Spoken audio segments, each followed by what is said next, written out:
noite. O Roda Viva desta noite vai ser mais do que uma entrevista. Vamos ter uma aula sobre o mundo da pesquisa científica. Vamos falar de genética, de clonagem, de embriões e de temas como a doença, a cura e as religiões.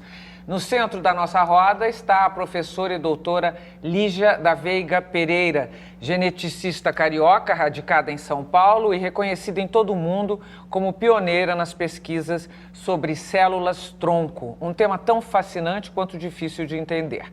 A doutora Lígia estudou física, mas acabou se encantando com a biologia e a genética, fazendo seu doutorado nos Estados Unidos. Lígia ficou conhecida também por usar uma linguagem muito simples para explicar coisas bem complicadas. Para conduzir esta conversa, eu tenho comigo hoje dois jornalistas especializados na área científica. Cláudia Colucci, repórter especial do jornal Folha de São Paulo e mestre em História da Ciência pela PUC de São Paulo. E Ulisses Capozoli, editor-chefe da revista Scientific American Brasil. Tenho comigo também os dois titulares do programa, os jornalistas Paulo Moreira Leite e Augusto Nunes. O cartunista Paulo Caruso, que faz clones gráficos usando lápis e papel em vez de células-tronco, vai, como sempre, ilustrar a nossa conversa. Ô Lígia, muito obrigada pela presença. Você pesquisa e trabalha temas que pouca gente conhece, mas que povoam o imaginário das multidões. Você foi a primeira brasileira que conseguiu, e aí eu vou dizer bem devagar, extrair e multiplicar células-tronco retiradas de embriões congelados. E na linguagem científica isso se chama criar uma linhagem. O que isso significa e que portas essa conquista abre para a cura das doenças, para a juventude eterna, etc, etc, etc? Que doenças seriam as primeiras a serem beneficiadas desses estudos? Veja, as células-tronco são células coringa, células que podem se multiplicar, gerar milhares, milhões de células, e a nossa ideia é depois transformar elas em neurônio, para curar um Parkinson, em célula do fígado e assim por diante. O que a gente fez, enfim, eu liderei uma equipe que fez isso, foi conseguir pela primeira vez no Brasil estabelecer células-tronco muito especiais, que são as células-tronco embrionárias, que são derivadas daqueles embriões que sobram da fertilização in vitro. Então, essas células naquele embrião ainda não decidiram o que elas vão virar, e elas vão dar origem a osso, músculo, tudo, todos os tecidos do indivíduo adulto. Só que naquele embrião elas são 50 células, 100 células. O que a gente conseguiu fazer foi retirar elas desse embrião e fazer com que elas se adaptassem ao laboratório e se multiplicassem. Isso faz com que agora a gente tenha uma fonte quase que ilimitada dessas células, que podem servir tanto para pesquisas voltadas à terapia celular, a gente querer regenerar tecidos com essas células, como pesquisa básica para a gente entender melhor a biologia humana. Mas quando se diz, desculpe, só depois você catem aqui a unha. Quando você diz assim, são células que não resolveram ainda o que vão ser, isso não vai acontecer dentro do corpo de alguém? Se você for usar essas células para tratamento, elas não podem resultar numa coisa que você não esperava? Essa sua pergunta é ótima, porque a célula embrionária, justamente, como ela pode virar qualquer coisa, eu quero ter certeza que quando eu puser ela lá no cérebro do meu paciente com Parkinson, que ela vai virar o neurônio. Então, a gente no laboratório antes tem que domar essa célula e induzir para que ela se decida a virar neurônio. E já existe muita pesquisa no mundo inteiro sobre isso. A gente sabe que se a gente colocar os fatores A, B, C no meio de cultura, isso faz com que ela vire neurônio. Se eu puser outros, ela vira músculo cardíaco. Uma determinada quantidade disso. Exatamente, exatamente. E aí, essas células, o músculo cardíaco ou o neurônio, quando transplantados para modelos animais de várias doenças, e você perguntou quais, então tem lesão de medula, diabetes, doença cardíaca, doença de Parkinson. Esses tecidos derivados das células embrionárias têm um efeito terapêutico importante nesses modelos animais. E daí o grande entusiasmo da comunidade científica em relação às pesquisas para o uso em seres humanos. Quando é que vai ter uso humano? Assim. Quando é que começam as pesquisas com humanos? Então, apesar de todo esse entusiasmo, até hoje, a gente no mundo inteiro não foi colocado nenhum tecido derivado dessas células embrionárias num paciente, porque exatamente pelo que a Gabi falou, quer dizer, a gente tem que ter certeza antes que aquela população de neurônios não vai resolver virar um músculo no cérebro do seu paciente. Então tem uma questão de segurança, tem uma questão da compatibilidade, será que esse tecido vai sofrer rejeição? Então, ainda precisa de muita pesquisa. Já foram testadas em quais organismos? Desculpe, a mesma... Principalmente rato e camundongo, mas esse ano uma empresa americana recebeu a aprovação pela FDA, lá dos Estados Unidos, para começar testes em seres humanos em lesão de medula. Então, a gente está vivendo um momento histórico em que daqui a pouco a gente vai ter os primeiros resultados de experiências com células embrionárias em seres humanos. Já começaram. Eles devem começar por agora. Agora, o importante é que ninguém tem nenhuma ilusão, nenhum cientista, os pacientes têm, nenhuma ilusão de que esses primeiros experimentos vão fazer alguém recuperar os movimentos. E essas experiências que estão acontecendo na China e na União Soviética, de pessoas, pais desesperados que têm levado filhos, e parece que boa parte dos resultados são absolutamente temerosos. O problema, criou-se uma coisa que a gente chama que é um turismo de células-tronco no mundo inteiro. Então, baseado no desespero, e eu entendo, quer dizer, eu não tenho nenhum filho, nenhum parente com uma doença dessas, então, às vezes, a gente fica julgando, mas eu não sei o que eu faria se eu estivesse na posição dessas pessoas. O que eu falo para elas é que o meu dever como cientista é dar a opinião científica, que não é opinião, é a visão científica, que esses tratamentos milagrosos, eles não seguem com rigor todo o método científico. Ou seja, nós não temos considerações éticas mais profundas. Eles não têm... Eu tenho sempre uma teoria que é o seguinte, se você descobriu a cura do câncer, por que em vez de publicar isso e ganhar o prêmio Nobel de Medicina, você resolve ficar numa clínica obscura em que poucas pessoas têm acesso? Por que não divulgar para a comunidade científica, fazer um bem maior à humanidade e ao seu bolso, se isso é, de fato, uma coisa verdadeira? Então, quer dizer, eu não posso jurar que essas clínicas sejam, que eles sejam charlatões, mas eu não vejo por que eles não seguem os processos ortodoxos de você consagrar uma nova... a nenhum paciente se eu recorresse a essa estratégia? Do ponto de vista científico, eu não recomendaria, mas como eu estou dizendo, eu não tenho um filho, eu não tenho um parente assim. A minha posição é como cientista. Quando a senhora fala dessa empolgação, que é legítima, inclusive porque, enfim, a ideia de que é possível fazer pesquisa com células-tronco é uma ideia que está vencendo, todos os preconceitos e tudo isso, colocando no lugar da pessoa que está vendo o programa e tem um problema, que tem um parente que necessita, tem alguma ideia de prazo? Ou seja, porque é uma questão importante. Estamos falando de uma ideia generosa, de um projeto revolucionário. Agora, existe alguma ideia de prazo para que aquela célula ganhe vida própria, define o que vai ser, e o sujeito com uma lesão cerebral possa ser tratado dessa forma? Eu acho que essa é a pergunta mais difícil que me fazem sobre célula-tronco. Daqui a quanto tempo a gente vai estar tratando os pacientes? Eu acho que há 10 anos que eu falo que daqui a 10 anos, né? Então, é muito difícil. O que a gente vê é um avanço. Esse avanço tem que ser entusiasmado, mas com muita cautela. Algumas coisas já estão ficando claras que não vão funcionar. Outras, por exemplo, você usar a célula da medula óssea, célula tronco adulta, que é a célula que está na nossa medula óssea, no sangue do cordão umbilical, para criar neurônio, por exemplo. A gente viu que isso foi, sabe... Já houve um grande entusiasmo, os primeiros experimentos, a gente achava que essas células também podiam virar qualquer coisa. Isso nunca foi confirmado, mas elas têm um valor terapêutico, sim, em doenças autoimunes, em que o seu corpo está te atacando. Essas células tronco adultas, parece, mas é um parece bacana, é um parece que está sendo bem confirmado, que elas têm um efeito de segurar, fazer essa resposta imune. Então, tem um grupo forte em Ribeirão Preto, na USP de Ribeirão Preto, o professor Júlio Voltarelli, que está usando essas células em diabetes autoimune. Então, a célula-tronco da medula óssea no paciente com diabetes. Ele não está fazendo essa célula produzir insulina. Isso seria a medicina regenerativa, né? O que ele está fazendo é que esse tipo de diabetes é causado porque o seu corpo está atacando o seu pâncreas. Então, essa célula-tronco, por algum mecanismo que a gente não entende, e a gente ainda está numa fase muito empírica dessas pesquisas, essas células abafam o sistema imunológico do paciente e ele para de atacar o pâncreas. E aí ele consegue produzir insulina. Mas você vê que é muito diferente do que a história com a célula embrionária. Com a célula embrionária, a gente consegue produzir células que produzem insulina. Você consegue orientar a célula embrionária para a sua necessidade. Exatamente. Lígia, as suas pesquisas são feitas com embriões descartados, como você já mesmo falou aqui, por clínicas de fertilização. Você é a favor dessas pesquisas, mas eu li também que você condena ou condenava a clonagem reprodutiva. Isso. E aí vamos entrar no meio do furacão.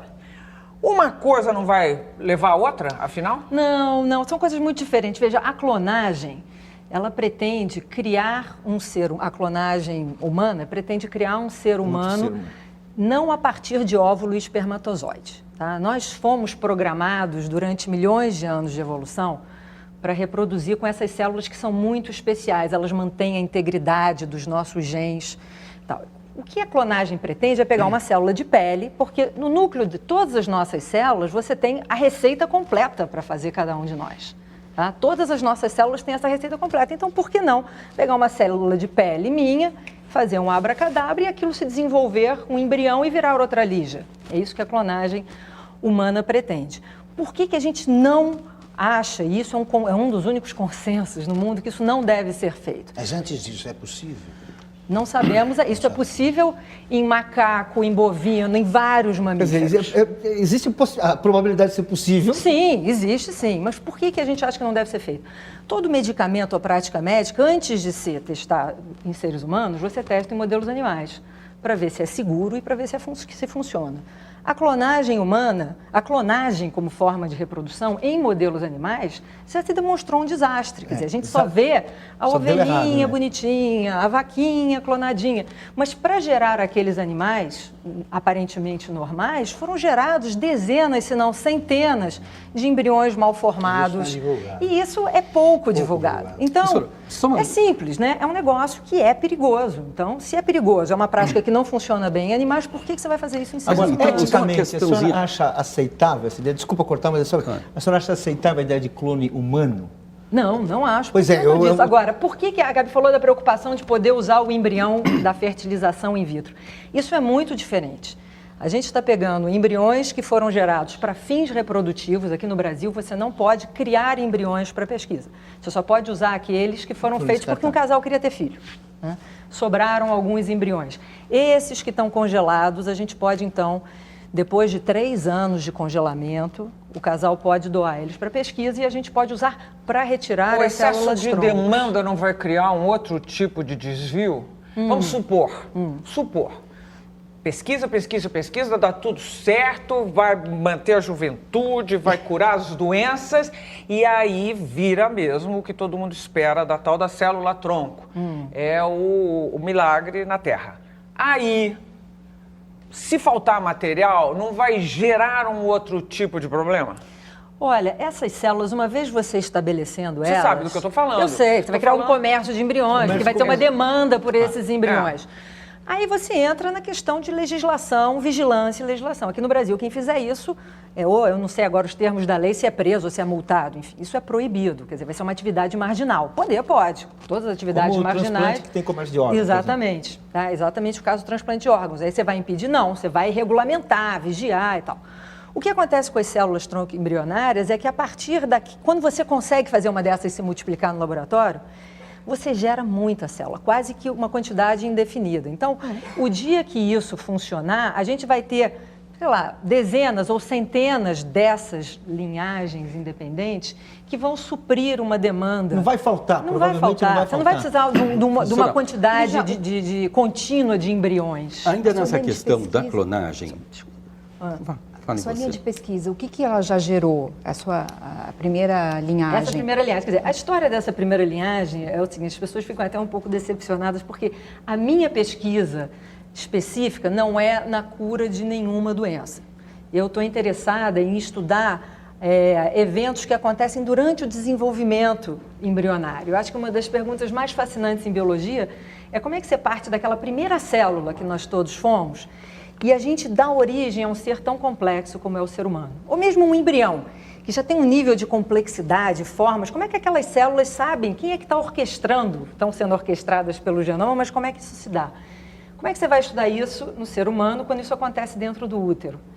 Então, com as células embrionárias, a gente consegue, quando a gente manda elas virarem neurônio no laboratório, a gente consegue, então, estudar esse mecanismo dessa mágica que acontece naturalmente na natureza, e aí você vai poder entender como é que a nossa biologia funciona para uma célula virar neurônio ou virar... Então, eu estudo isso, esses eventos Agora, qual foi a importância mais ampla? Então, nesse sentido, eu ainda não tenho resultados com as células embrionárias que a gente fez.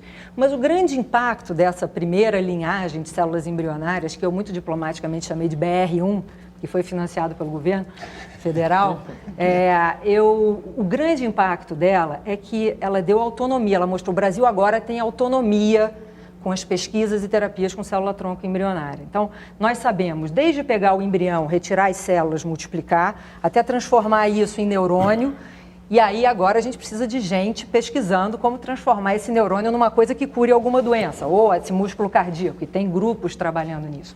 Antes, a gente precisava importar essas células de outros grupos. Então, se a gente quer, de fato, levar adiante terapia celular de uma forma autônoma, com independência aqui no Brasil, isso foi um passo importante. Quer dizer, existe uma diferença, só para terminar, existe uma diferença grande entre você colaborar com outros grupos, que é uma coisa fundamental, e você depender de outros grupos. A gente dependia. E agora a gente tem essa autonomia, a gente controla todos os passos desse processo. E você tem verba suficiente, o seu grupo tem verba suficiente, o grupo de pesquisadores, para continuar esse trabalho, a situação? Como é que está a situação da política para subsidiar pesquisas? Ela está resolvida no Brasil? Olha, nos últimos anos, tanto o Ministério da Ciência quanto o Ministério da Saúde fizeram um investimento muito focado em células-tronco, em pesquisas com células-tronco. Então, a gente teve uma quantidade de verba muito significativa, comparado com o tamanho das nossas verbas para pesquisa. A iniciativa privada não se interessa, como em outros países? Aqui no Brasil, isso ainda é uma coisa que a gente não tem. Iniciativa privada não se interessa. Quer dizer, nos Estados Unidos, para vocês terem uma ideia, o governo Bush proibiu o uso de verba federal para pesquisas com células embrionárias, né? Foi parte lá daquela coisa conservadora dele. E essa pesquisa não parou, porque você tem institutos privados que dão um financiamento importante. O governo americano ainda é o maior financiador, mas você tem esses institutos que permitiram que os Estados Unidos seguisse na liderança das pesquisas com as células embrionárias. Se isso acontecesse aqui no Brasil, e a gente teve algum risco, acabava a pesquisa com célula-tronco embrionária. Quer dizer, você nunca trabalhou com iniciativa privada? Em pesquisa, não. Já foi convidada. Eu queria voltar só um pouquinho atrás. Eu acho que essa pergunta que a Mariela fez é muito interessante e isso está no imaginário das pessoas. Existe uma questão legal, existe uma questão ética dramática por trás dessa questão da clonagem humana, mas isso hoje, isso no futuro, algum tempo no futuro pode ser mudado. A ética muda ao longo do tempo, em muitos casos. Essa questão de clonagem, a gente pode pensar ela como um acontecimento no horizonte ou você acredita que é uma questão fechada para sempre? Eu acredito que é uma questão fechada para sempre, mas eu posso estar sendo otimista. Eu posso estar, enfim, baseando essa minha opinião num total repúdio que eu tenho a isso. Quer dizer, eu acho que é mais do que a ética, é uma questão técnica. O dia que a nossa ética permitir que para conseguir um clone humano você crie todas essas aberrações e fetos abortados no meio da gestação e outros que nascem e morrem logo após o nascimento, o dia que a gente aceitar pagar esse preço para conseguir ter um indivíduo clonado, eu vou estar muito incomodada. Só mais uma questão, então, em cima disso. Essa questão do futuro, talvez essa perda, digamos assim, para usar uma palavra, pode ser eliminada. Essa questão aconteceu de alguma forma, guardadas as devidas proporções, evidentemente, com a chamada fertilização in vitro. Foi uma questão que abalou a sociedade e hoje está assimilada. É verdade. É nesse sentido que, se a gente projetar para o futuro é um grande desconhecido, não? Será que essa questão não entra um dia como questão de sobrevivência humana? E aí eu posso acrescentar uma coisa também, que me passou assim, a hora que você falou que agora serão permitidas, o FDA permitiu a pesquisa com a lesão de medula? Lesão de medula. E eu fiquei pensando assim,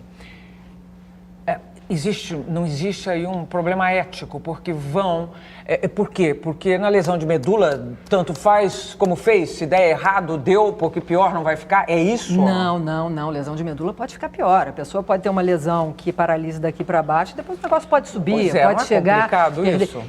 Mas essa empresa está há mais de 6 anos experimentando, eles já experimentaram em mais de 2.000 camundongos e ratos, e conseguiram resultados bons o suficiente para dizer, olha, a gente já mostrou que pelo menos aqui nesses 2.000 animais isso foi seguro. Então agora justifica a gente passar para o ser humano. É claro que existe sempre um risco, mas esse risco está muito bem controlado. E se der alguma coisa errada, o mais importante é que a gente vai aprender com a experiência que deu errado. Tem um momento que você tem que passar para o ser humano, por exemplo, transplante de coração, né? O primeiro foi feito em 67, na África do Sul.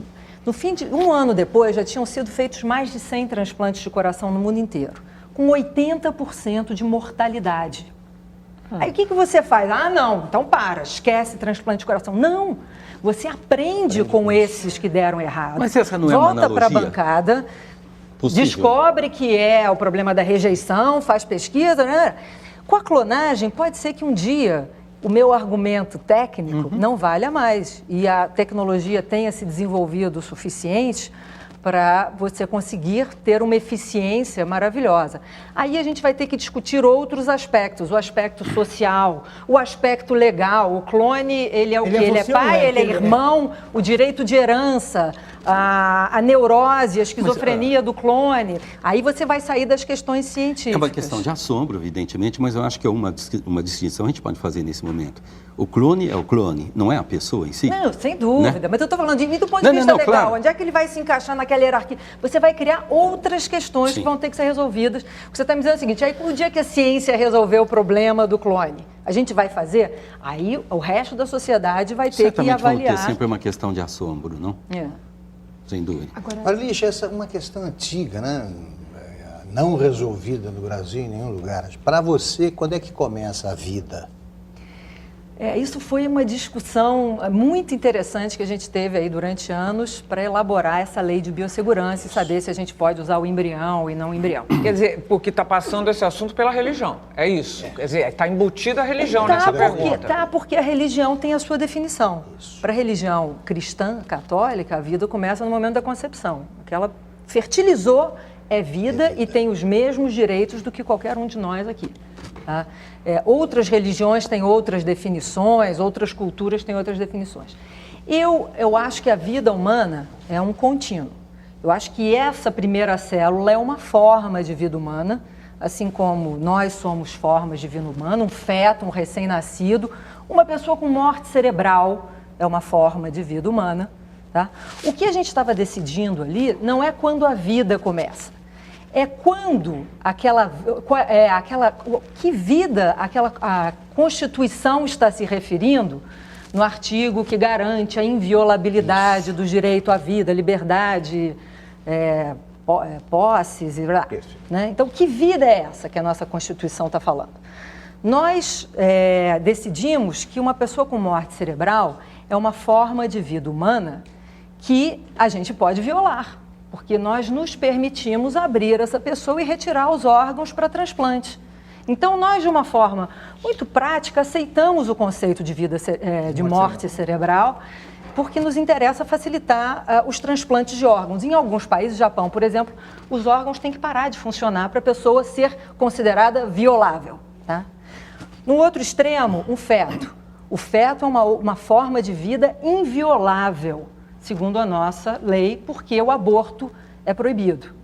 Mas se esse feto for resultado de estupro ou ele representar um risco de vida à mãe, ele imediatamente passou a ser uma forma de vida legalmente violada, porque nesses casos o aborto é permitido. A gente teve até aquela coisa do bebê...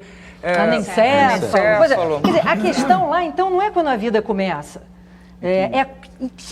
Em que circunstâncias aquele embrião é uma forma de vida violável. E o que a nossa lei estabeleceu foi muito claro. Se ele foi feito para fins reprodutivos, se ele está congelado há mais de 3 anos e se os pais doarem para pesquisa, esse embrião passa a ser uma forma de vida violável. Com isso eu não estou dizendo que a vida começa aqui. Entendeu? Quer dizer, então, essa pergunta, quando os cientistas... Para você começa quando? Bom, essa é uma boa pergunta, né? Claro. Para mim, deixa eu botar de outro jeito. Para mim, ficaria muito mais complicado depois da implantação.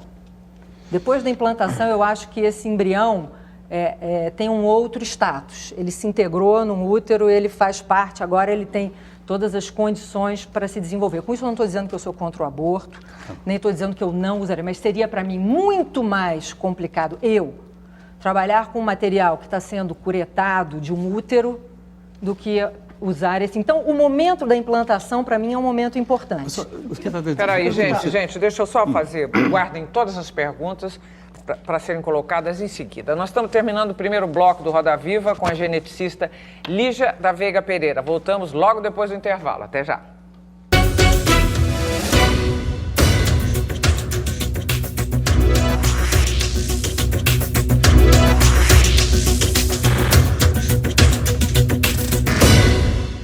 De volta com Roda Viva e a doutora Lígia da Veiga Pereira. Ô, Lígia, eu vou falar só um minutinho sobre a sua pessoa. Você é uma traição genética.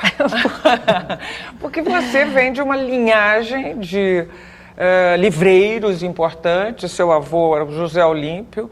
Seus irmãos montaram a Sextante. Meu pai, né? E depois eles. Seu pai e depois eles. Quer dizer, grandes editores e você não. O que houve com essa genética? Eu não sei, mas eu estava com a cabeça. Não seguia a linha da família. Olha, eu não sei.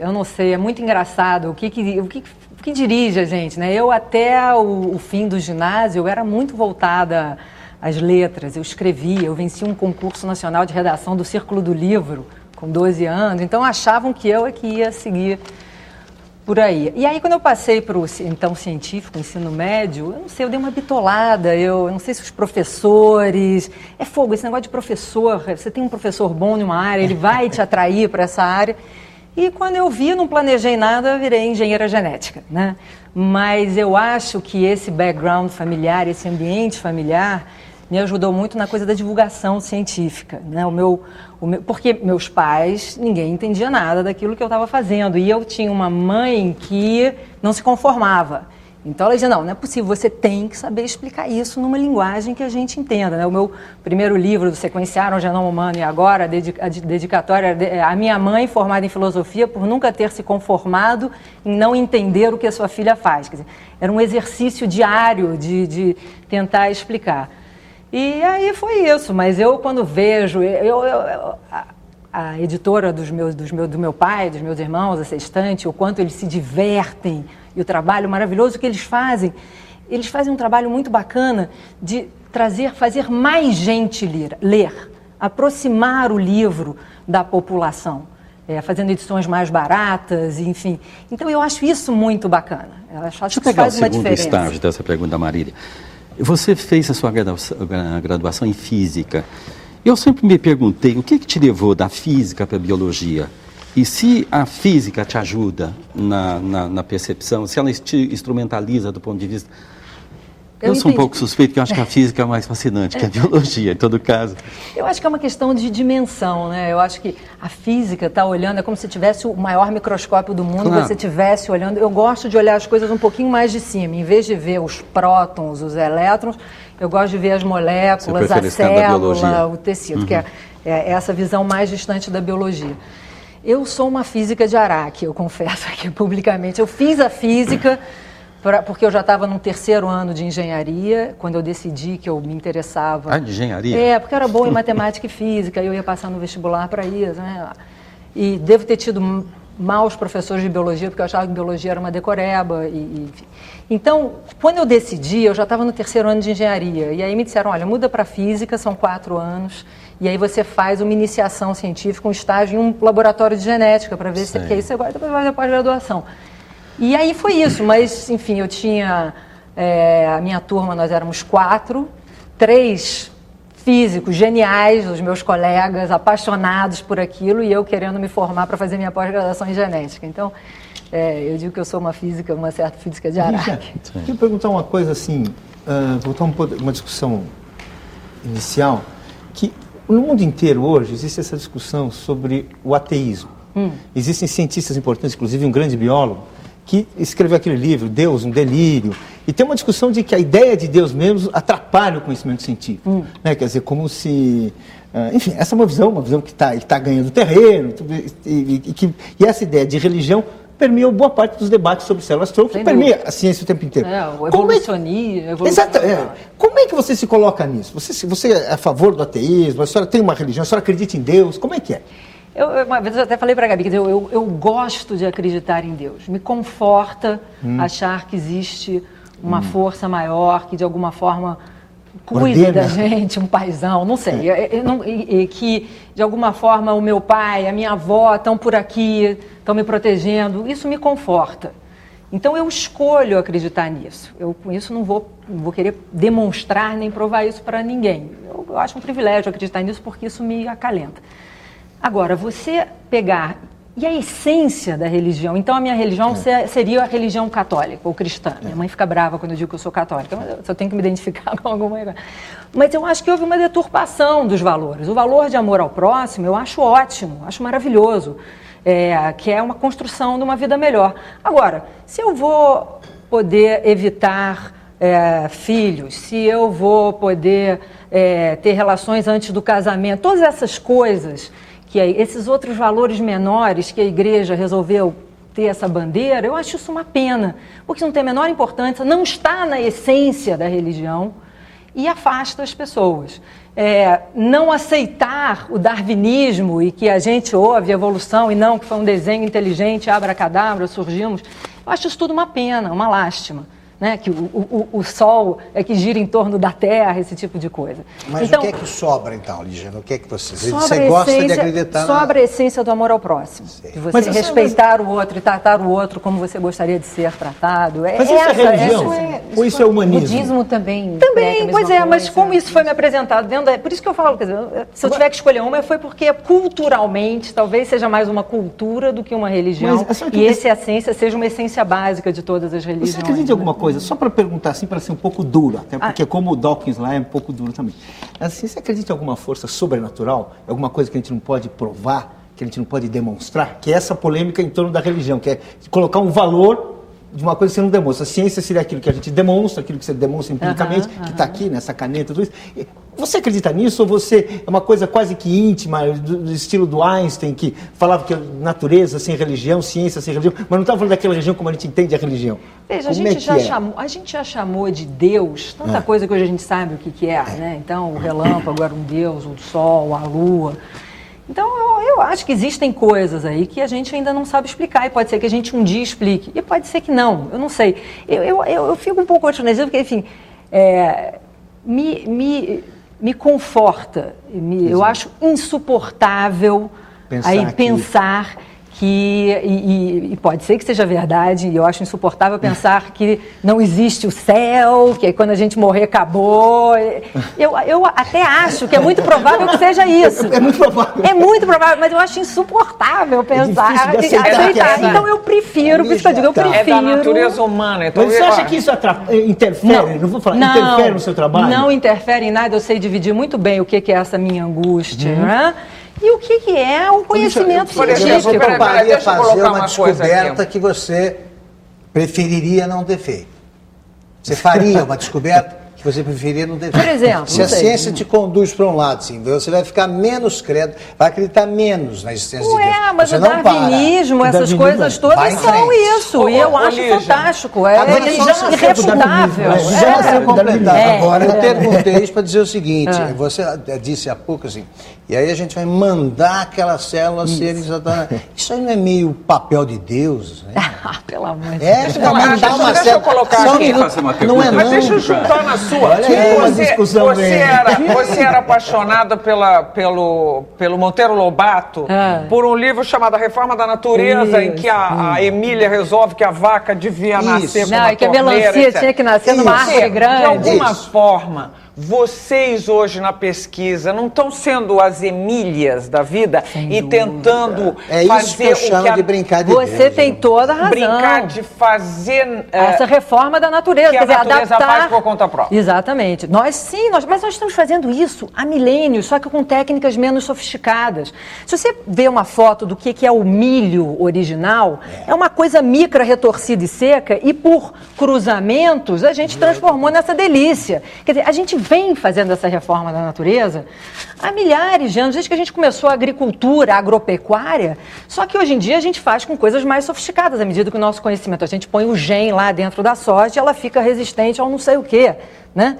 Então, a gente, de alguma forma, está brincando de Deus, se você quiser. Fazer uma perguntinha em cima Reprodução assistida, aquelas pessoas, talvez geneticamente, elas não deveriam ir para frente. Você acha aceitável essa coisa de escolher o sexo de bebês?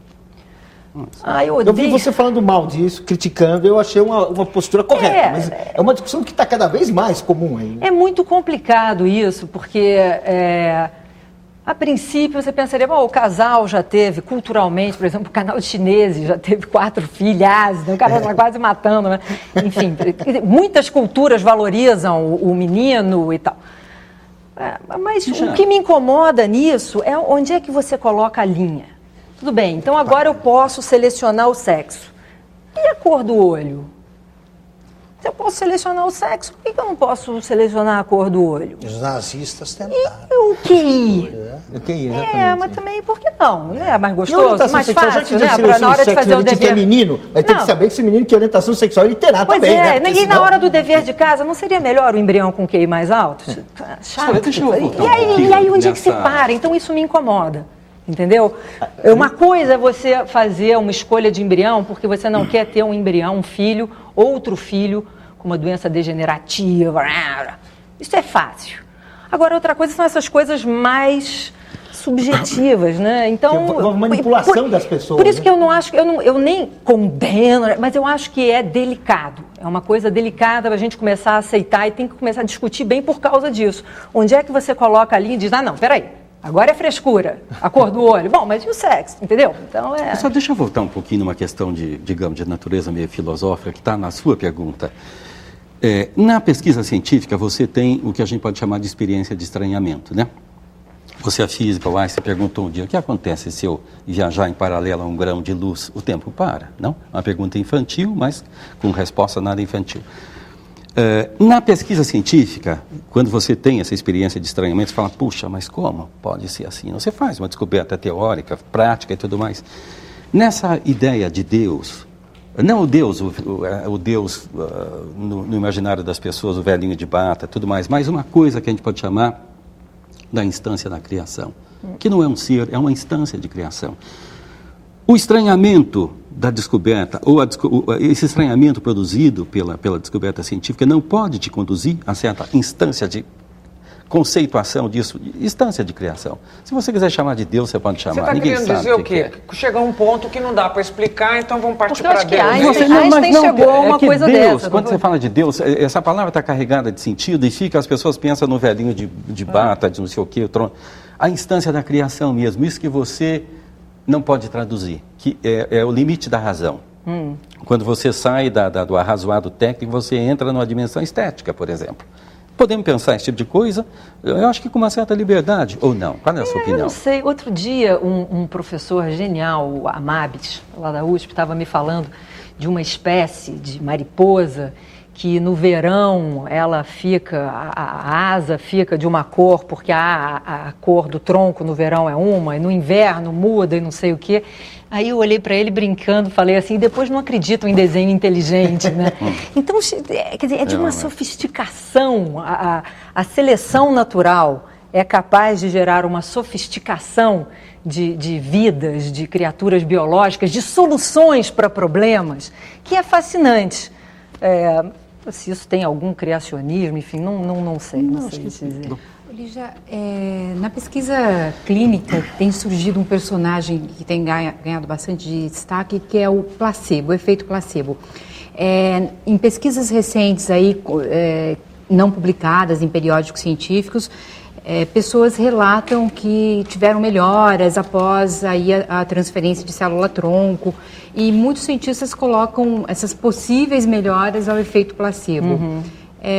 Até que ponto isso pode ser efeito placebo ou pode ser efeito de célula-tronco, mas ainda a gente não consegue comprovar isso com evidência científica? Isso você está falando nos estudos que não são publicados, Exato. quer dizer, dessas clínicas Exato. do turismo de célula-tronco. Pois é, a grande lástima dessas clínicas misteriosas é que pode ser que o que eles estão fazendo tenha algum valor, tá? Mas como eles não fazem a coisa controlada, eles não fazem um grupo experimental, um grupo controle, pacientes com doenças parecidas para você poder ter um grupo homogêneo para você comparar, é muito difícil de eu responder essa sua pergunta. E é por isso que a gente precisa desse rigor, dessa coisa ortodoxa da forma de fazer ciência, de desenhar seus experimentos, de apresentar seus resultados, justamente para a gente poder discernir, saber se tem algum valor ali. É claro que, mesmo os testes clínicos rigorosos e bem feitos, a gente ainda não sabe bem por que a célula-tronco, às vezes, tem um efeito positivo. Então, e mesmo nesses testes, quer dizer, por isso que eu falei que a gente está nessa fase empírica. Você coloca a célula-tronco lá no cardíaco, por exemplo, e ele melhora. A gente não sabe ainda bem por que ele melhorou, mas a gente sabe que ele melhora, né? Então, não tem importância. A gente tomou aspirina há muitos anos sem saber qual era o mecanismo, né? Mas isso é uma forma séria de você saber e você consegue discernir o efeito placebo do efeito mesmo da célula-tronco. Nessas clínicas, como eles fazem a coisa de uma forma não transparente e com pacientes com gravidades misturadas, e a gente nem sabe o que eles estão injetando, que tipo de célula-tronco, o que é, fica muito difícil, quando a gente vê alguém que teve uma melhora, a gente dizer, opa, essa pessoa teve uma melhora por causa da célula-tronco deles ou não. Existe uma proporção de pacientes com essa doença que melhoram espontaneamente. Então é uma pena porque eles estão fazendo, essas pessoas de cobaia, os testes clínicos sérios também fazem. Mas aqui eles estão, primeiro, fazendo de uma forma pouco séria, não controlada, estão cobrando muito caro, e você, nesses testes sérios, você não cobra dos pacientes, e quando dá certo ou dá errado, a comunidade científica não aprende nada com isso. Tá? Então é uma pena. E é como eu disse. Você soube de algumas semanas atrás uma moça de 23 anos no Rio de Janeiro, que numa clínica que está pesquisando, mas é uma clínica de cirurgia plástica, ela recebeu um implante, ela tinha uma atrofia no rosto, um implante de gordura com célula-tronco. Quanto a esse tipo de procedimento, o que é que você analisa? Olha, eu acho que se a coisa está sendo feita, e foi aprovado pela Anvisa, aprovado pelo Comitê Nacional de Ética em Pesquisa, que isso é um órgão que existe aqui no Brasil, então eles analisaram o projeto do pesquisador, o pesquisador colocou de uma forma bem transparente, baseado nesses achados aqui, eu pretendo fazer isso, e analisar esses parâmetros, não tem problema nenhum. E se isso foi aprovado pelos cientistas e pelos éticos e pela vigilância sanitária, não tem problema nenhum. E vamos ver o que acontece. E se o paciente está muito bem informado dos potenciais e das limitações e dos riscos, e ele mesmo assim aceita participar, está valendo. Quais são os maiores riscos no momento? O maior risco numa coisa dessa é essa célula, sei lá, se dividir e formar uma estrutura, um caroço, câncer. O câncer, isso é um risco, mas com as células-tronco adultas a gente não vê isso. Nem em ser humano, nem em modelo animal. O risco é muito menor. A célula embrionária é um risco. Israel, foi com célula-tronco embrionária. Não, aí tem um caso, de um menino de Israel. Isso foi publicado em revista científica. Foi para a Rússia. Onde é que ele foi? Ele foi para uma clínica milagrosa na Rússia, recebeu injeção de célula-tronco X, porque a clínica da Rússia a gente não sabe se é do embrião, se é do feto, se é da gordura. Você não tem ideia, eles põem lá no site, mas... E aí essa criança desenvolveu vários tumores, um do cérebro ao longo da espinha, né, da coluna vertebral. Então, esse foi um artigo importante, porque sabe aquilo que você falou? A pessoa não tem nada a perder, para mostrar que você tem sim a perder com essas clínicas aí milagrosas. Agora, desde que me conheço por gente, todo final de ano alguém diz assim, o que perguntam para Miss, candidata a Miss, seja lá quem for, o que você deseja para o ano que vem? A cura do câncer. E aí você dá uma entrevista, e nessa entrevista você diz assim, eu não acredito na cura do câncer como uma cura universal. E então eu falei, meu Deus, olha o que ela está falando não aí, vou poder tudo ser que Miss. todo mundo diz no final do ano. Vai poder ser Miss e não vai poder ser um monte de gente boa que já disse isso, a cura do câncer viria, porque o câncer está aí até hoje. E você não acredita mesmo na cura universal? Não sou eu. O que acontece é o seguinte, o câncer, não existe o câncer. Cada câncer, cada paciente é quase que uma doença por si só. E a gente já encontrou a cura para vários tipos de câncer. Então, você tem para vários tipos de câncer já tratamentos que são quase que curativos. Se não curativos, a pessoa cura. Mas não existe o câncer. Existem vários tipos diferentes de câncer e alguns deles a gente ainda está bastante longe de descobrir cura. Então, é nesse sentido que não existe a cura do câncer. Mas Existem o câncer vários. é detetável pela genética. Ele é sempre causado por uma alteração genética, uma alteração nos nossos genes. Os nossos genes são uma programação que a gente tem lá que faz a célula decidir se ela deve se dividir ou não, ficar parada.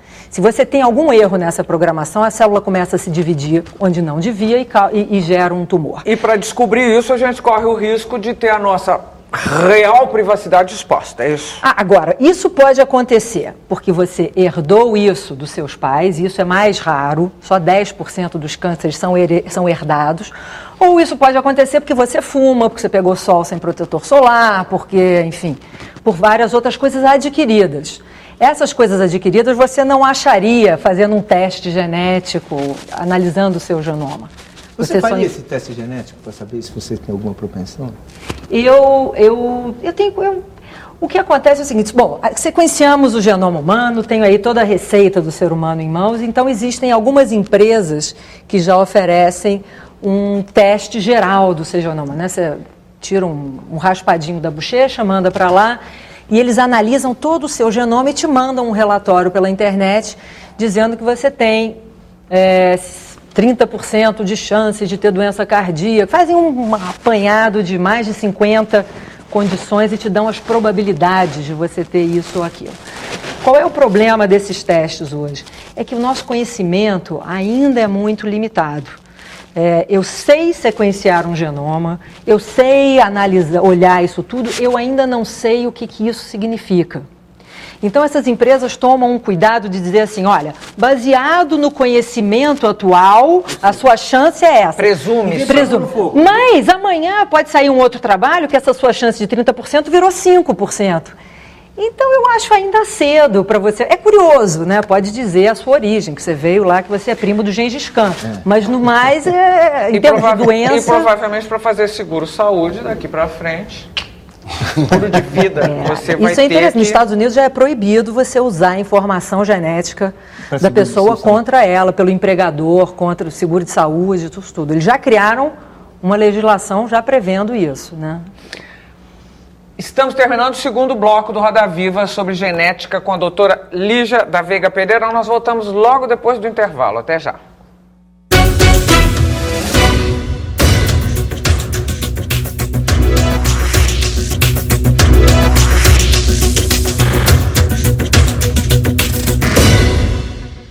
De volta para o terceiro bloco do Roda Viva com a geneticista Lígia da Veiga Pereira. Ô Lígia, você costuma dizer que trocou Ipanema pela FAPESP, a Fundação de Amparo à Pesquisa, onde você trabalha.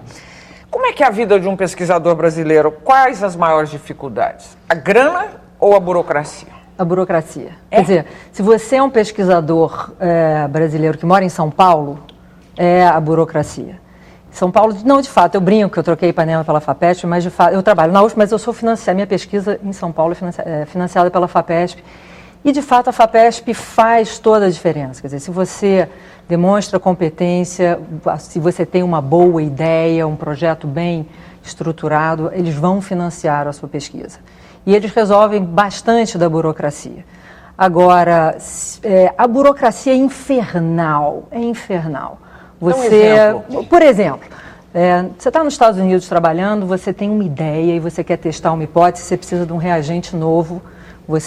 Primeiro, uma secretária pede esse reagente e ele no dia seguinte, ou dali a 2 dias no máximo, está na sua bancada e você vai fazer o experimento. E aí você tem uma outra ideia e precisa de um outro e você pede para a secretária e ela vai, não sei o quê, e assim vai.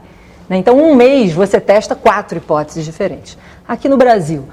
Tá, uma coisa nova, preciso de um tal reagente. Aí você, não é a secretária que não tem isso, vai lá e pede e faz, e você pode ter até o dinheiro, mas o fornecedor vai te dar de 30 a 60 dias para esse reagente chegar aqui no Brasil. Então, isso é um negócio que é muito frustrante, porque você fica pensando, um experimento que pode demorar de 30 a 60 dias para ser feito, não precisa ser feito. Né? Então, é muito desgastante nesse sentido.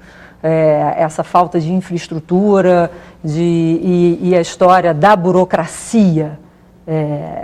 Realmente, às vezes eu tenho a impressão que a gente está, tentando girar uma roda presa. O bacana é que, quer dizer, a comunidade científica tem um drive, tem uma vontade muito grande e a gente vai em frente, pede para o primo que está vindo dos Estados Unidos trazendo o bolso da calça. Isso demonstra que falta uma política consistente de amparo à pesquisa, de estímulo, porque você diz, para a nossa área não tem dinheiro, mas de modo geral, para pesquisa falta. Sem dúvida, sem dúvida. O que outro dia, cultura, você sabe que outro dia eu fiz uma viagem para Foz do Iguaçu e aí fui visitar Itaipu. E você fica impressionadíssimo com aquilo, um negócio perfeito, fantástico, não tem uma pó de nada, tudo funcionando, uma coisa parece uma pirâmide, né? Aí eu falei, vem cá, gente, isso aqui, eu sou meio burra, isso aqui é privado, iniciativa privada, é governo, não, é binacional. Eu falei, não, peraí, então isso aqui é público. E aí eu fiquei extremamente deprimida, porque eu falei, quer dizer que a coisa pública, quando interessa, funciona. Então, se a universidade, a pesquisa é difícil do jeito que não é por incapacidade da gestão pública, é por falta de interesse. Me concluí isso. Você diria que é por ignorância? Eu acho que é porque tem outras prioridades, talvez, porque a gente tem uma agenda, outros assuntos menos resolvidos. Que eu achei talvez importante que explique um pouco, que você falou da necessidade da meritocracia. Que o problema dos nossos pesquisadores, eles são concursados, eles prestam concurso, e mais ou menos que ganham uma estabilidade até se aposentar. Vamos dizer assim, então, alguns que querem continuar trabalhando, continuam trabalhando. Isso. Outros que querem encostar o corpo, encostam o corpo. E eu lembro... E a questão da meritocracia, será que a gente conseguiria criar um mecanismo para realmente as pessoas serem reconhecidas por seu mérito, serem remuneradas por seu mérito, ter uma coisa assim? Porque senão realmente é muito fácil a pessoa se acomodar, né? Então, veja, isso é uma questão e isso vai ter um reflexo na produtividade. Mas eu estou falando de uma coisa antes, que mesmo aquele que tem o drive que quer fazer e que está ganhando o mesmo salário do que não quer fazer nada, mas tudo bem... a gente tem essa falta de vontade pública. Quer dizer, se o governo é capaz de fazer Itaipu, não é possível que as nossas condições de pesquisa não possam ser tão legais. É porque, então, de repente eu falei, não existe tanto interesse. Isso não é parte de uma história de mentalidade? A burocracia não é por acaso. Ela permeia o Brasil desde que... Raiz do Brasil. Acho que é ignorância mesmo. Raiz do Brasil. Você corre o risco de chegar ao ministério que cuida especificamente da tua área e se apresentar como geneticista, e isso aí soa como um palavrão. Lígia, os brasileiros sabem, quantos brasileiros sabem? Não, graças a Deus, depois da Dolly, do genome, da célula-tronco, até que as pessoas... Aliás, você acha que a novela, você foi uma espécie de consultora, do clone, Ajudou ou piorou? Melhorou o nível de conhecimento? Melhorou, porque as pessoas tentaram... Mas você mesmo fez piada na época, você falou, nasce um clone que é o Murilo Benício, e não é assim a coisa. Só, na primeira. Não, mas enfim, faz parte. A novela é a fantasia. Se a novela fosse ficar só na realidade, é um saco. Entendeu? Então, uma questão. Você trabalhando numa área de fronteira dessa, você tem internamente massa crítica suficiente para alimentar, fazer retroação e tudo mais? Ou é indispensável, eu suponho que a segunda parte da minha pergunta faça sentido, ou é indispensável você ter uma interação muito fina com a comunidade internacional no sentido de trocar? É fundamental a colaboração internacional, mas ela em geral, a nossa comunidade científica é relativamente pequena. Né? Você tem, por exemplo, tem um grupo meu tentando estabelecer essas células-tronco embrionárias a partir do embrião e tal. Um grupo no Brasil. Porque a nossa comunidade do satisfatório, então, em termos de massa crítica. A massa crítica, ela é pequena, mas, enfim, é do tamanho das nossas possibilidades. Grupos existem, só para fazer um tipo de comparação, nos Estados Unidos, por exemplo. Aqui tem um. Nem sei te dizer. Só para você ter uma ideia, a Califórnia, sozinha, destinou $2 bilhões para as pesquisas em célula-tronco embrionária, a do embrião, para os próximos 10 anos. Eu não sei se eles vão poder cumprir, né? Porque está todo mundo quebrado. Mas isso foi destinado. Então a melhor carreira de um pesquisador ainda continua fora do Brasil? Continua para você fazer, se você quiser estar na fronteira da pesquisa. Você voltar para o Brasil também é muito gratificante. porque a gente faz uma diferença muito grande aqui. Então, enfim, tem valor o cientista que fica lá, o que fica aqui tem um valor, é um valor, você abre mão um pouquinho dessa coisa de estar no centro do furacão, mas você está fazendo uma diferença muito grande local. A gente vê também o mesmo problema hoje em relação à pesquisa clínica. O Brasil está perdendo a vez aí no cenário internacional por conta também da burocracia, da demora, e está ficando fora de muitos protocolos. Hoje a comunidade clínica também tem desenvolvido um movimento nesse sentido de tentar... Você vê problema nesse atraso hoje que a gente tem? Isso, eu não sinto isso tanto na prática porque eu não faço pesquisa clínica, mas eu ouço dos meus colegas isso. Quer dizer, eu acho que a gente está pecando para mais, né? A gente, para não ser permissivo demais, está restritivo demais, com medo de virar aquele estereótipo do Brasil, o estereótipo de África. Em que, mas são coisas que estão em discussão e estão tentando melhorar, mas há uma total consciência disso. Senhor, deixa eu fazer uma pergunta, então, que está me passando pela cabeça. Olha, há 2 anos atrás, nós éramos o 16º, 17º produtor internacional de ciência. Nesse momento, a gente está em 13ª posição. Se as coisas são tão negativas, entre aspas, evidentemente, é uma certa caricatura disso. Oi? Produção internacional de ciência, produção científica.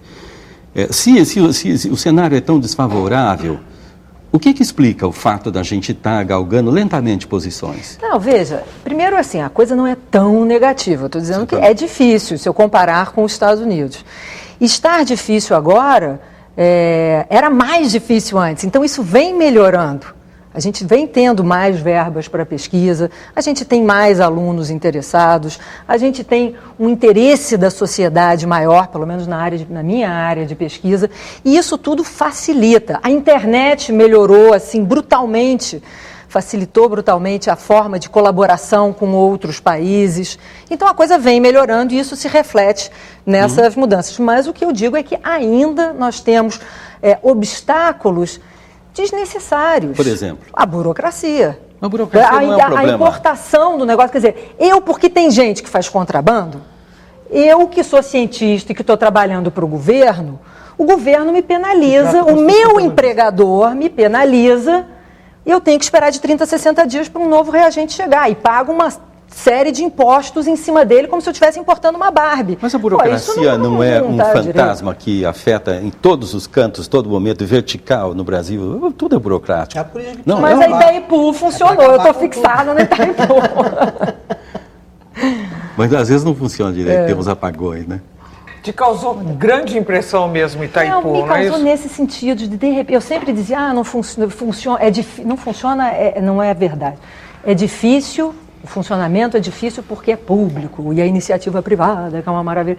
De repente eu vejo uma coisa pública que funciona maravilhosamente bem. Agora, eu vou voltar para a iniciativa privada. Você já citou, quer dizer, o grande centro da pesquisa científica sem dúvida, me parece, são os Estados Unidos, é isso? Isso. Bom, pela iniciativa privada, é isso? Não, pela academia, mas a academia trabalha muito junto da iniciativa privada. Quase todo pesquisador lá tem uma função também em alguma empresa que está transformando em produto o conhecimento científico que ele está gerando. Bom, o conhecimento científico aqui, se levado à nossa iniciativa privada, seria compreendido a ponto dela se interessar em patrocinar essa, vamos dizer, a inteligência brasileira no ramo da ciência? Eu acho que sim. O que existe, o que está sendo mais incentivado agora o cientista reconhecer que existe algum valor comercial naquele conhecimento que ele está gerando. Então, a gente não tem essa cultura. O cientista, existiu sempre um muro de Berlim entre a academia e a iniciativa privada. A academia acha que horror, falando que quer ganhar dinheiro, a iniciativa privada é o bicho-papão.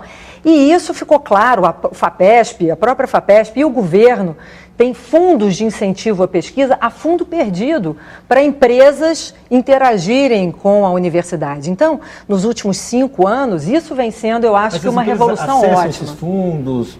Algumas, isso está começando. Agora, já foram criados fundos de capital de riscos, venture capital, para investir em novas empresas. Um caso de sucesso foi uma empresa chamada Allelix, que surgiu a partir do sequenciamento, aquele sequenciamento do genoma da doença lá da laranja, da Xylella, que é uma bactéria que ataca a laranja. Então, sequenciaram, isso foi uma iniciativa da FAPESP, juntou vários pesquisadores, universidades em São Paulo, sequenciaram essa bactéria. A partir daí, um grupo desses pesquisadores veio um fundo de capital e financiou uma empresa chamada Allelix, e foi o fundo da Votorantim, e eventualmente isso foi vendido agora por trocentos milhões para a Monsanto. Foi um caso de sucesso. Precisamos de mais casos desses. Por falar em casos de sucesso, você faz muito corretamente todas as ressalvas. Não é possível o otimismo exagerado, não se deve prometer o que não vai se conseguir tão cedo, mas para quem está assistindo ao programa e que tem problemas e que está à espera de boas notícias, qual seria a boa notícia recente que você destacaria? O que aconteceu de muito bom, né, de boa notícia? No mundo? No mundo, de 2 anos para cá. No mundo, o que aconteceu de muito bom, eu acho, foi essa aprovação da empresa americana para começar os testes com células embrionárias em humanos. E eu acho que várias dessas doenças que a gente promete tratar com células-tronco, pelo menos o que a gente vê em animais é que as células embrionárias têm um efeito terapêutico maior. Então, a gente dar esse passo do modelo animal para o ser humano é uma coisa muito importante. E dependendo dos resultados que a gente tem aqui, outros grupos trabalhando com outras doenças vão conseguir dar esse passo também e começar a testar em seres humanos. Agora, por outro lado, a gente também teve um banho de água fria, que foi as pesquisas para Chagas. Células troncos adultos não conseguiram regenerar o músculo cardíaco. Isso. Né? Isso aí, o Brasil fez até um estudo muito grande com 2.000 pacientes com diferentes doenças cardíacas. Seja um infarto, isquemia, e na doença de Chagas a pessoa tem uma dilatação do coração causada pela doença de Chagas. E aí um dos resultados negativos foi que quando fizeram os estudos primeiros com poucos pacientes, parecia que era muito bom. Quando você aumentou o número de pacientes e fez o placebo e a célula-tronco, eles viram que não tinha diferença. Então isso é uma má notícia. Então, quer dizer, as pessoas têm uma percepção de que a gente já está tratando muita coisa com célula-tronco, né? Desde lesão de medula, gripe suína, a célula-tronco está resolvendo tudo. Isso não é verdade. Até hoje, quer dizer, as únicas doenças que são tratadas com células-tronco são aquelas que são tratadas por transplantes de medula óssea. Quer dizer, as leucemias, alguns tipos de câncer, anemia, doenças do sangue. Todas as outras, a diabetes, estão em testes experimentais. Algumas a gente já está em ser humano, o caso lá do diabetes que eu falei, com resultados muito bons. E tem uma outras de ainda olhos tá no também, não?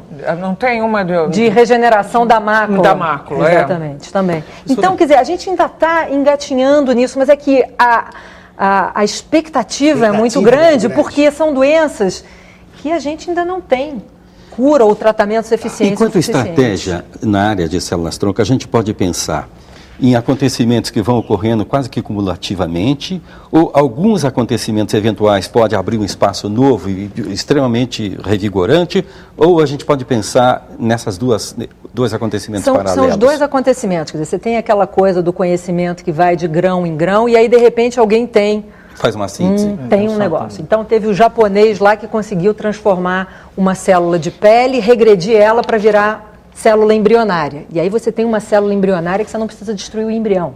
E que é geneticamente idêntica ao seu paciente, então não vai sofrer rejeição. Então, isso foi um desses estalos e que abre, então, uma nova avenida de pesquisa. Mas aí, uma vez dado o estalo, começa essa nova avenida. Aquele biólogo americano, o Chaten, disse que os cientistas deveriam assumir um papel duplo, que é manter o entusiasmo nas pesquisas e, ao mesmo tempo, diminuir a expectativa do público em relação a elas. Você acha que o caminho é esse? Eu acho que o caminho a gente tem que informar muito bem as pessoas. A gente recebe dezenas, centenas de e-mails de pessoas com as mais diferentes doenças, perguntando o que a célula-tronco está fazendo, como é que eu trato, e na maioria, quase sempre, você tem que dar uma má notícia e dizer, olha, não existe...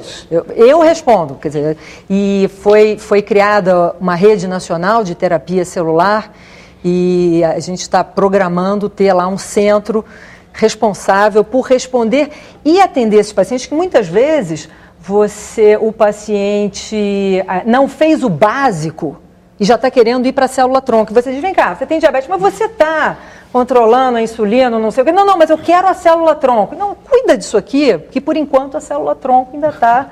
Está embrionária. Então, essa orientação é importante. Uma questão que é a doença, digamos, a cura da doença universal, que todos nós esperamos, de alguma forma, por ela, que é o envelhecimento. Focado enquanto doença, parece que esse enfoque é prevalente nesse momento. Na área de células-tronco, o que a gente pode, teoricamente, esperar? Para, assim, aumentar eu não digo aumentar a juventude do ponto de vista... estético. Mas a juventude no sentido do vigor, da determinação, da não degeneração. Pois é, a promessa das células-tronco é a gente ir trocando partes como um carro que vai, né, você tá, troca o carburador, ou rejuvenescendo aquilo com novas células mais jovens. Eu acho que toda a medicina, ela trabalha nesse sentido, né? Se não tivesse aí a medicina, a gente morreria muito antes. Então, a gente já vem atingindo uma longevidade muito maior. E a célula-tronco seria mais uma ferramenta, um instrumento nesse sentido. Você vê um certo espaço de tempo razoável para a gente ter, digamos, essa manutenção da gente mais lubrificada? Isso se dá aos poucos e com várias estratégias, né? A célula-tronco é uma delas. Eu acho que nenhuma sozinha em medicina vai resolver o problema. Como é que dá um salto? Como é que o cientista fica acumulando grãozinho, e uma hora vem um salto? Você já viu alguém que deu um salto? Você já teve um salto? Enxergou aquela luz que não estava enxergando? Como é que isso acontece? Porque isso é um... Quer dizer, você... Tem muitos cientistas, e talvez eu até me inclua, você está sempre fazendo o grãozinho. Eu dei um salto nacionalmente, que foi a célula-tronco embrionária. Eu dei um salto nacionalmente quando eu fiz um primeiro camundongo, um modelo animal para a doença de Marfan. Isso foram saltos nacionais, internacionais não foram. E isso tem valor, porque você tem aí milhares de cientistas. Mas é uma ideia que vem na cabeça, é uma ideia, uma inspiração. Você tem duas coisas. Uma coisa são ideias e que você consegue transformar aquela ideia num experimento e aquilo dá certo. E a outra coisa é perseverança. Você conseguir, por exemplo, uma família que tem uma doença genética que é mais rara no mundo e que tem aqui, você tem acesso a essa família e você coleta sangue de todo mundo. A família colabora também. A família colabora e isso tudo é um valor enorme. E você vai lá e descobre o gene por técnicas não revolucionárias, mas qual foi o seu diferencial? Encontrar aquela família, identificar que aquilo ali tinha um valor científico, aquela doença, e aí você identifica o gene envolvido, né? Então, esse é um salto que não valeu tanto de uma ideia inovadora, mas de você encontrar a tal Lígia, o seu é um trabalho silencioso? Como é que é a vida de um pesquisador? Quantas horas você fica lá? É silencioso ou é ruidoso, como trabalhar aqui agora, nós? É menos... não é tão silencioso, não é um silêncio total, mas também não é tão barulhento. Chega tanto. E aí você tem diferentes tipos de trabalho. Quer dizer, quando eu ainda estava na bancada, quando eu estava na minha pós-graduação, quando eu comecei meu laboratório, eu ainda ficava muito na bancada. Hoje em dia, quem fica na bancada são os meus alunos. E eles estão conversando sobre as coisas do dia, fazendo experimento, conversando sobre ciência. O meu trabalho é um pouco mais solitário, eu fico muito em frente ao computador, lendo, escrevendo projetos, fazendo prestação de contas, fazendo pedido do reagente que vai demorar de 30 a 60 dias, escrevendo artigos. Então, eu tenho um trabalho muito mais E você só trabalha em uma pesquisa por vez ou é possível se dividir entre vários projetos? Você tem que se dividir entre vários projetos porque, senão, você pode ficar sem... A nossa produtividade é medida em artigos científicos. E se você depender de um projeto só, você pode ficar anos sem produzir. Mas é correto usar artigos para medir a produtividade? É uma forma de Porque muita gente mente. Vira e mexe tem uma mentira aí não tem? Tem, isso eu vejo toda hora um escândalo desse. Mas o bacana de ciência é que a mentira em ciência tem perna curta. Porque ciência é muito, sabe, é muito cartesiano. Se você faz uma coisa, eu fiz o clone... Vai repetir, né? Vai repetir o clone coreano lá, que fez o embrião clonado e tirou a célula-tronco, fez a clonagem terapêutica. Science, foi artigo da Science, não sei o quê. Um ano depois, ninguém conseguia. Aí começa o boato, porque você, para fazer uma mentira, você tem que juntar uma porção de gente cúmplice daquela mentira. De repente, um está angustiado, começa o boato, pronto, o cara foi desvendado, né, viram que era uma fraude. Mesmo se não for, a ciência, ela só é consolidada, um trabalho científico só é consolidado como verdade se outros conseguem repeti-lo. Senão, eu sinto muito, você cai no esquecimento. Eu li uma vez que existem os revisores dessas publicações científicas que foram uma espécie de mandarinato, que eles é que governam a publicação e, portanto... É verdade, isso é uma... Nós temos o sistema de julgamento por pares. Então você fez um trabalho, você escreve seus resultados, põe lá as figuras e manda para a revista. Ela vai mandar para outros cientistas que entendem desse assunto. Então, é um sistema que pode não ser perfeito, mas eu acho que ele é muito bom. Qual é a falha dele? São seres humanos, são cientistas, mas cientistas são seres humanos. Alguns têm o ego mais assim, mais assado, têm crenças mais fortes, queriam que a realidade fosse diferente do que você está mandando. Então, enfim, tem coisas inerentes da espécie humana. Tem algum prejuízo que a gente possa notar de um caso que alguém que foi vítima, uma pesquisa que tinha importância, que não foi descoberta, enfim? O que acontece que, enfim, tem até um certo receio de falar, porque não é uma coisa que foi formalmente demonstrada, mas existe uma impressão na comunidade científica brasileira que artigo vindo só do Brasil é menos aceito. Quer dizer, a gente acha que esses revisores muitas vezes são muito mais rigorosos com um artigo que só tem grupos brasileiros do que se for um artigo que vem de grupos dos Estados Unidos ou assim. Você acha isso? Essa é a sensação geral que a gente tem. Quer dizer, volta e meia a gente, um ou outro colega diz, bom, eu mandei para a revista tal e aí pediram coisa e eu já vi artigo publicado que por muito menos e já passou. Quer dizer, existe um rigor.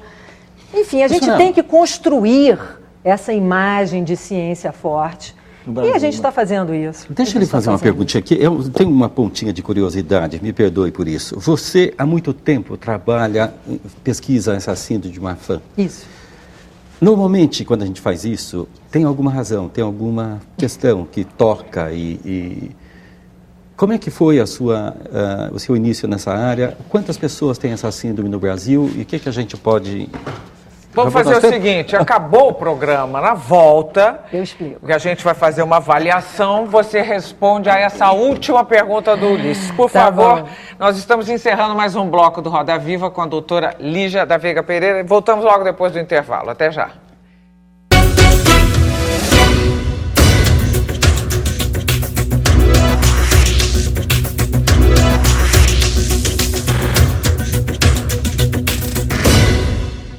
De volta para o último bloco do Roda Viva de hoje. Nesse bloco nós vamos fazer um balanço desta entrevista. Augusto Nunes, foi bom para você? Foi ótimo. Tenho a sensação de ter assistido a uma aula de ótima qualidade. Alguma resposta que faltou? Não. Paulinho Moreira Leite. Olha, eu também gostei muito, assisti uma aula também. Eu fiquei com uma curiosidade, mas que, enfim, eu queria saber sobre o que você escreveu naquele texto que você ganhou um concurso literário aos 12 anos. Deve ser uma coisa, se você puder responder, eu queria saber, porque isso para mim me deixou uma cientista, que é de família de escritores. O que você escreveu? Ela vai responder daqui a pouco. Ulisses, você já tinha colocado uma pergunta. Tirando essa questão que ainda não foi respondida, você achou que o programa foi bem para você? Não, foi delicioso. Eu acho que é um enorme prazer intelectual esse tipo de conversa, de diálogo. E é uma gratificação também para os telespectadores, né? Roda Viva continua sendo um programa inteligente, muito gratificante. Obrigada.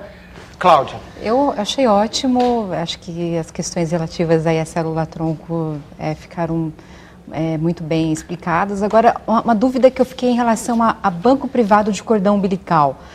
A gente vê hoje a grávida chega no consultório do obstetra, vai no laboratório, na porta da maternidade já tem propagandista desses bancos de cordão umbilical. O que você diria para as grávidas? Vale a pena congelar esse cordão? 3. Síndrome de Marfan é uma doença de tecido conjuntivo. Eu estudei ela e sigo estudando simplesmente porque quando eu cheguei nos Estados Unidos estavam começando a descobrir esse gene, era uma super oportunidade. E aí eu embarquei nisso e aí segui nisso até hoje. Muitos pacientes no Brasil? 1 em cada 10 mil pessoas. Então tem bastante gente, é uma doença que afeta o coração, a pessoa pode romper a aorta. O meu artigo se chamava de Era um artigo? Não, era um... era uma redação para o Círculo do Livro que se chamava de Como Liquidei a Dívida Externa do Brasil. Engajadinho, Com 12 anos. Engajadinho. É porque o Skylab ia cair, eu sequestrava o Skylab e pedia como resgate a quitação da dívida externa, e aí eu assumi o controle do país. Que tal? E aí me matavam. Cláudia, essa questão é importantíssima. Esse negócio de sangue de cordão, você tem dois polos. Você tem empresas que fazem uma propaganda sensacionalista e achacam mesmo as grávidas, e isso é o fim do mundo, para coletar as células-tronco que estão no cordão umbilical. E do outro lado, você tem grupos radicais que dizem que isso não serve para nada, que isto é uma besteira.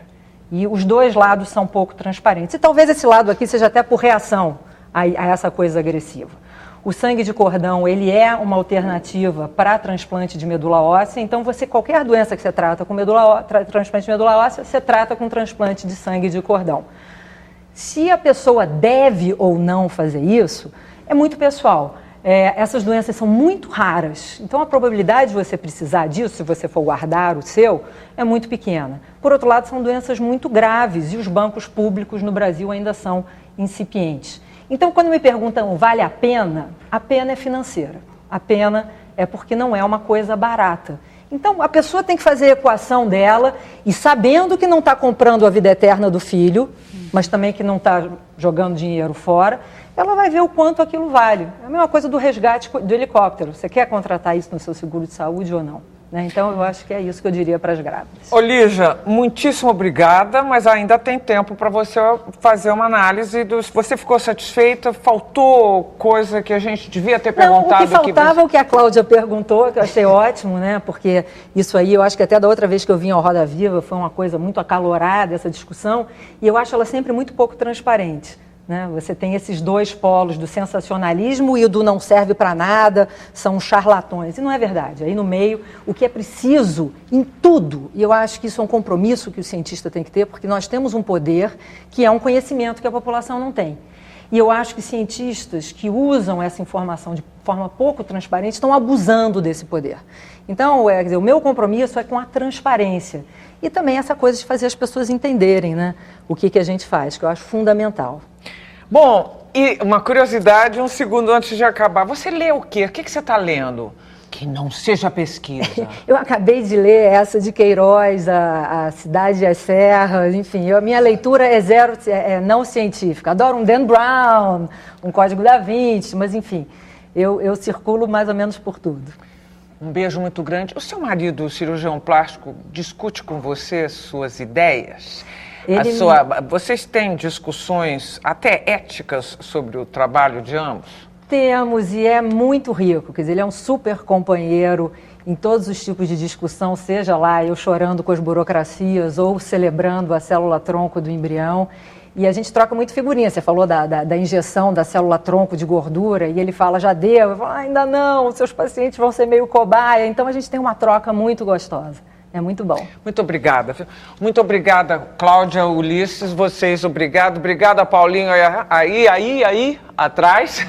E obrigada a todos. Nós voltamos na semana que vem. Até lá.